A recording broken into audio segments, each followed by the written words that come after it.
Welcome to Season 2 of my podcast. You are listening to The Things Nobody Tells You About with Marthy Cherubin. This podcast is about the unspoken things in pregnancy, labor, and postnatal that nobody tells prospective mothers, parents, and or childbearing age women about. In today's episode, we are going to talk about the second part of Emmy's story. Emmy is a first-time mother who was tested positive for COVID-19 when she was 36 weeks pregnant with her baby. As a result, the coronavirus has impacted how Emmy delivered her baby and how she and her newborn were treated by the hospital and its staff. Next week will be the last installment of Emmy's story, so please stay tuned. So, how did you feel when you found out that you were positive for COVID-19? Oh, I was just crying. I was devastated because, first of all, I was supposed to have my boyfriend and my mother with me. But then COVID changed the rules and you could only have one person. And I chose my mom to be with me because I felt like, as a first-time mother, there's a lot of stuff I don't know that I wasn't ready for. My mom would be a better support. Of course.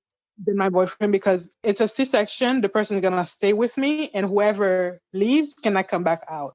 I felt like my mom would be a better choice. And now with COVID, I cannot have anybody. I'm by myself as a first-time mother.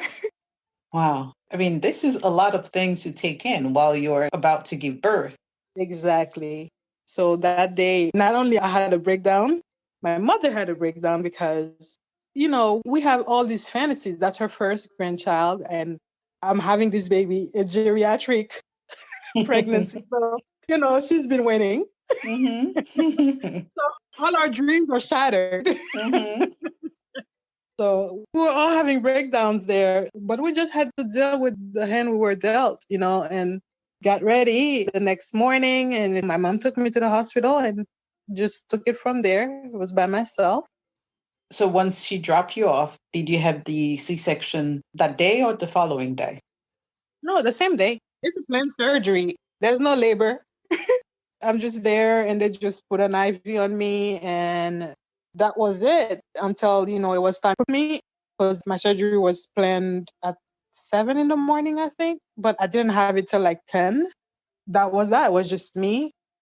They prepped me and I got wheeled off to the room where I'm supposed to have the baby. And there's like 10 people standing there with my doctor and the two nurses that were prepping me. The first one, I had asked her if she would be able to take pictures for me. And she's like, oh, I'm going to try to, but we can't because, we're going to be like astronauts. We're going to have, these things on. And she's like, you're going to see. And yes, they had all this heavy equipment on. They looked like astronauts covered from head to toe. Wow. The anesthesiologist, she was really the one that kept talking to me, asking, am I okay? And stuff. And then that's when they started to give me the epidural. And I got startled and moved. And then they laid me back down and they started cutting me. The doctor explained to me that he was going to cut me vertically because of the way the baby was behind the placenta. I don't have the bikini cut incision. I have one that goes from my belly button down. Oh, wow. Because the baby was transverse throughout the whole pregnancy. She never turned. She was across my belly. So that's why they had to cut me that way because not only she was transverse and she was behind the placenta and then the fibroid was kind of in front of the placenta. A baby is transverse when the baby is positioned horizontally in the uterus. Transverse lie is also described as lying sideways or even shoulder presentation. If you go into labor with your baby settled this way, their shoulders may enter your pelvis before their head. This could lead to injury or death for your baby or complications for you.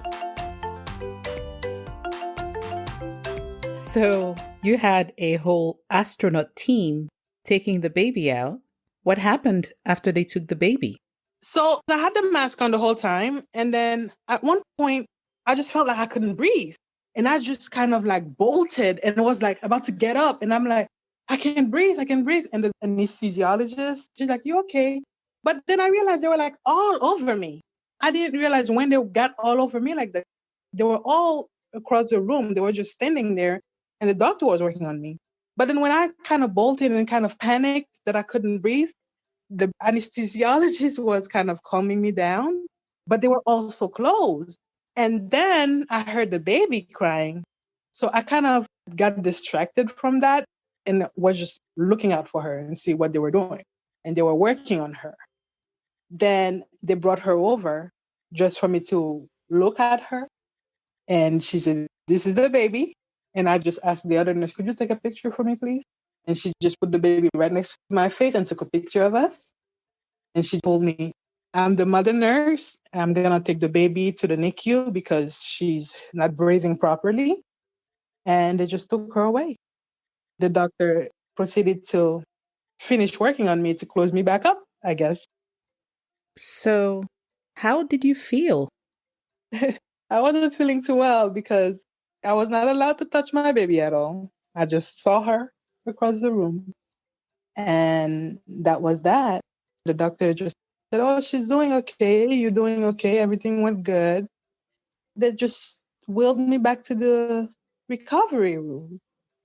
Oh, that must have been so difficult, not being able to touch your baby. Yes. So of course, when I was in the recovery room, the two nurses that were putting me there and trying to get me settled, one of them was like, girl, you gave us a scare. We almost lost you. And I said, what do you mean? She said, we almost lost you back there. You lost consciousness. What? I said, oh, really? I didn't even realize that. She's like, yeah, you got us nervous. So that's why you didn't realize how they got from the other room to you. Yeah, exactly. Oh. Because I lost so much blood. I had lost consciousness. They had to bring me back. Oh my God. And they didn't even tell me until she mentioned it. Nobody told me anything. And on my bill, on my insurance bill, I could see it. There's a charge for resuscitation. Oh my God. You lost? I'm speechless. All of this happened? You technically died on that operating table. When I'm telling you, not having my family with me, what could have happened? And it makes me think, if something did happen to me, how they didn't even mention it to me, what would they have told my family? Wow. Because it happened, that girl was just being chatty when she said that. So, even your doctor didn't even tell you that you lost consciousness during the surgery? No, nobody said anything. That's crazy. And then they left. I was in that room. I was just on my phone looking at those pictures that the nurse got for me because she didn't take much. That's all I had. So I just kept looking at my pictures and I'm sending pictures to family. I had my prayer warriors. You were one of them. You know. Yes. So I had to communicate with my warriors and let them know that we got through. That's what happened. Sure I was did. in that room. We did almost lose you. Yes. So I was in that room for like 5 hours. 5 hours? That's a long time to wait for a room, especially after you just gave birth. Yes. They came back and told me, oh, it's because they're looking for a room. Where was the baby this whole time? The baby's in the NICU now. Once you have a baby, you're supposed to go back to labor and delivery in a room or to recover. Mm-hmm. But no, they're waiting for a room for me in the COVID floor. So there was no room available.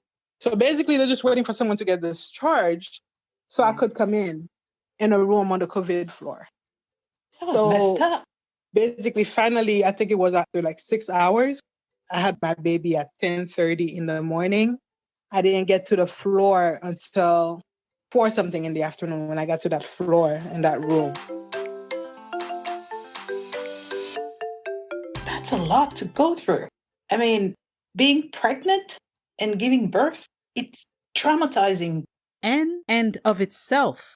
Then to have to Yeah. go through all of this alone with nobody there, and then the doctor's not telling you what happened to you. This is madness. This whole ordeal has been one shocking thing after the other. When did you finally get to see your baby? Oh, well, first of all, being in the COVID room, I was there Friday, gave birth on Friday. I was there Saturday, and then I got discharged Sunday morning. So I left the hospital 2 days later. I was just starting to have symptoms. That was quick, though. They discharged you quick. Yes, because they're not trying to keep the COVID patients.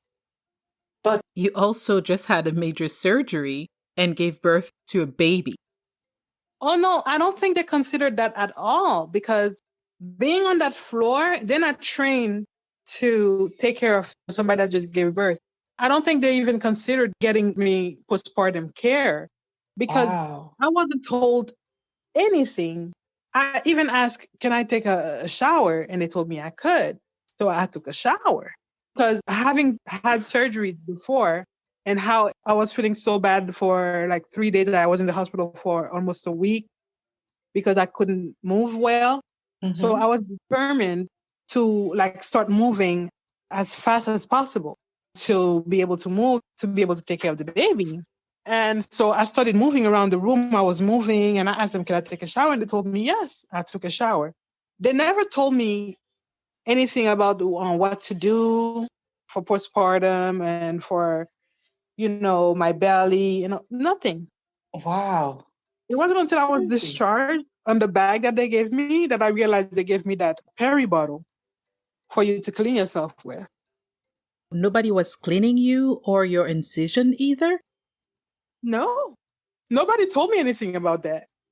About the Peri bottle and I'm supposed to clean myself and nothing.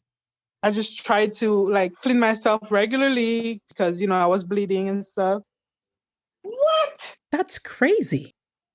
All they were doing was their routine check for a COVID patient. They would come and give me Tylenol and zinc. They couldn't even send a postnatal care nurse to help you? Nope, I never got one. A Peri bottle is used for rinsing your perineum, which is the area between your vagina and anus, with warm water after you give birth. The small holes in the spout giving you a gentle spray of water, which is offering relief from the sting if you are recovering from a tear or incision. I had a nurse come that Saturday night. In the middle of the night, it was like 2 a.m. to check on me. And I just started crying when she was talking to me because I was frustrated. They gave me this access, my baby in the NICU, to watch her on video. And for some reason, I couldn't get access the whole day to see the baby. So you weren't allowed to touch your baby when she was born, and you only had a glance at her while you were on the operating table. How long did it actually take you to see your baby? That was it for a whole week. A whole week? Did you even know what your baby looked like anymore? I saw her on video. I saw her on the picture that they took for me. I had the pictures. Then I had the access to the live feed to see her on the NICU. But that live feed kept being turned off. That's why I got frustrated. I was crying because when that nurse came in and was asking me, is everything okay? And I'm like, no, because I have no access to my baby. I cannot see her. And when I finally saw her, it looked like she was just crying for like an hour, for 2 hours, and there was no one trying to pick her up or comforting her. And that just destroyed me. And when she came in, I was just crying. And so After that, I guess they went and reprimanded the nurse that was supposed to be watching her. And that's when I think I started to be punished because I really couldn't get access to see her. You felt like they were punishing you because you complained and they cut your access to the baby's feed and the NICU? Yes, I couldn't see the live feed. Sometimes it would be on, but it wasn't on the baby. It would be like by the bed that the baby was on or by a drawer. That was cruel. It was horrible. I would look on the live feed. She was laying on her back, naked with just the diaper on. So I was asking them, could you put her on the clothes that I gave for her? And they said, because I had touched those clothes and, I was COVID positive, they couldn't use those clothes upon her. They have newborn clothes at the hospital. Couldn't they just put a piece of clothing on her since they didn't want to use the clothes that you gave them? I don't know if they had clothes or not. They never gave me that option. Well, she also was, what's that thing called? The yellow fever? Oh, she was jaundice. She had jaundice. So she was under the light. She was under that light, but I don't think that's the reason why they didn't have clothes on her, because afterwards they started putting clothes on her. Infant jaundice is a yellow discoloration of a newborn's baby's skin and eyes. Infant jaundice occurs because the baby's blood contains an excess of bilirubin, which is a yellowish pigment that is made during the normal breakdown of red blood cells. Bilirubin passes through the liver and is eventually excreted out of the body. Infant jaundice is a common condition, particularly in babies born before 38 weeks gestation and some breastfed babies. Infant jaundice usually occurs because the baby's liver isn't mature enough to get rid of the bilirubin in the bloodstream. In some babies, an underlying disease may cause infant jaundice. Most infants born between 35 weeks gestation and full term need no treatment for jaundice. Rarely, an unusually high blood level of bilirubin can place a newborn at risk of brain damage, particularly in the presence of certain risk factors for severe jaundice. Yellowing of the skin and the whites of the eyes is the main sign of infant jaundice. It usually appears between the second and fourth day after birth. Not only that, now I cannot go to the NICU to go see her. So for like 2 days, they were just waiting on me to see if I could get my own milk. I tried to pump. I wasn't pumping. I wasn't getting milk. So they just started giving her formula. So she wasn't eating this whole time? For 2 days, she wasn't eating it. She was on an IV. They said she got all her nutrients that way because they were waiting for me to get colostrum. And I wasn't getting anything really. The little that I got, it never really got sent to them. Colostrum is the earliest breast milk produced. It is a thick, sticky, and concentrated milk that is yellow in color. Colostrum lasts a few days after the baby's born. This milk is rich in protein, antibodies, vitamins, and minerals. Colostrum helps your baby build a strong immune system. It creates a tough coating on your baby's stomach and intestines to keep germs from causing illness and prevent inflammation. It acts as a laxative to help your baby pass meconium, which is the first poop that a baby has. It helps prevent jaundice and gets rid of harmful waste products. It gives your baby's brain, eyes, and heart the right blend of nutrients to grow. It contains high levels of protein, salt, fats, and vitamins for complete nutrition. Complete nutrition that your baby's stomach can easily digest. It is the perfect food for your newborn. It also helps prevent low blood sugar in newborns. It is understandable you are having difficulties making breast milk for the baby because usually seeing the baby, touching the baby, and having close contact with the baby help with milk production. And since you could not even see her and never even touch her for that matter, it makes complete sense. Yes. Even though I was pumping, it wasn't really coming down. And then I couldn't go see her. I was trying to get other people to go see her. They kept saying they needed to have someone that had a recent test done. COVID-19 test then. Yes. Her dad went to get tested. He couldn't get the result. He got tested that Friday, couldn't get the result. Went back on Monday, couldn't get the result. My mother had got tested recently, but they said it was too far because it was more than 2 weeks. So I couldn't get nobody to go see her. Did they ever test her to make sure that she wasn't positive for COVID-19? Yes, she was tested twice before. And what were the results? She was tested negative. So when was she first tested? She got tested the first time, the first day that she was born. And she got tested again, I think 2 days later.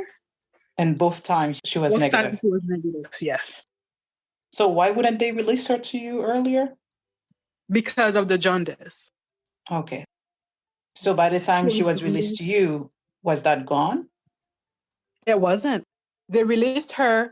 I had to rent this light for me to have her under. Well, at first, it was because, she was having breathing issues at first. Okay. They had her on the oxygen tubes for like 2-3 days. After like the third day, they took out those tubes and it was just the jaundice. They kept monitoring the jaundice. And then by Friday, that means 8 days after she was born, that's when they told me, okay, we're going to release her with the light. And at this point, whatever they were telling me, however they were going to give me my baby, I was all up for it. I just wanted her home. So, of course, it was a lot of anxiety because none of us could actually go see her. All I have is what they're showing me, what they're letting me see. But sometimes they just move the camera. And how long did that go for? That went on for a whole week. And then suddenly they decided they were going to release her to me with the COVID-19. Now, at this point, I'm having heavy symptoms from this COVID-19. I'm hardly breathing.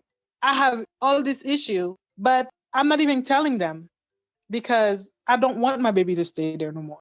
The way that I'm seeing like they're treating her, I felt like she needed to be with me. So when they were asking me if I was breathing fine, I said yes. I said I'm breathing just fine. I'm okay. I'm just having a little cough, but I'm okay because you know what? They released me from the hospital with that cough. They knew I had the cough. I didn't have the other symptoms yet, but they released me with the cough. So I said I have a little cough, but everything else is fine. And I'm taking medication. I'm doing all the other stuff, the teas and stuff. And they were like, okay. And they put the clothes that they wouldn't put on my baby from the beginning. Those are the ones they put on her to release her to me in the parking lot of the hospital. I was sitting there on the parking lot for 30 minutes for them to bring this baby down. Then they brought her to the parking lot. Then we were trying to figure out the car seat because we couldn't put it well, the base on the car, and we were trying to figure it out. For like 20 minutes, we couldn't figure it out. And they got impatient and just handed her over to me. Wow. And we weren't even done yet. Did they even try to help with the car seat? Because I thought that hospitals and police stations are amongst the places that help install car seats. Nope, they just handed her over to me. At this time, I'd like to encourage all of my listeners to leave a review of this episode and our podcast on iTunes/Apple Podcast, Spotify, Google Podcast, Stitcher, Amazon Music, Pandora, iHeartRadio, TuneIn plus Alexa, or wherever you are listening to your podcast. You can follow us on Facebook, Instagram, Twitter, and subscribe to our YouTube channel.